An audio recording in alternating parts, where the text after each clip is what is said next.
ഒരു രാജാസിംഹാസനം. അതിലിരുന്നവരെല്ലാം ഒരേ വിധി അനുഭവിച്ചാൽ ഇതൊരു കഥയല്ല, ചരിത്രത്തിൽ ഒരു രാജ്യം, കാലത്തിന്റെ മറവിയിൽ മറഞ്ഞുപോയ ഒരു സിംഹാസനം. ആരുമതിലിരുന്നാൽ അധികാരം ലഭിക്കും. പക്ഷേ അതിലൊരു വിലയുണ്ടെന്നു പഴമക്കാർ പറയുന്നു. എന്താണാ വില? ഒരു ദിവസം യുവരാജാവ് ആ സിംഹാസനം കണ്ടെത്തി. അവൻ അതിലിരുന്ന നിമിഷം രാജ്യം സമൃദ്ധിയായി. പക്ഷേ രാത്രികൾ ഭീതിയാകാൻ തുടങ്ങി. അവൻ സ്വപ്നങ്ങളിൽ കണ്ടത് മുൻ രാജാക്കന്മാരുടെ നിലവിളികൾ. ഇത് ഞങ്ങളുടേതാണ് എന്ന ശബ്ദങ്ങൾ.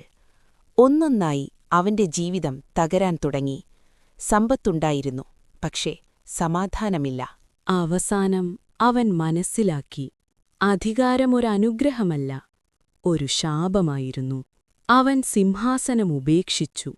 അന്നുതന്നെ ശബ്ദങ്ങൾ നിശബ്ദമായി. പക്ഷെ ചോദ്യമിതാണ്, ഇന്നും ആ സിംഹാസനം ആരെയെങ്കിലും കാത്തിരിക്കുകയാണോ?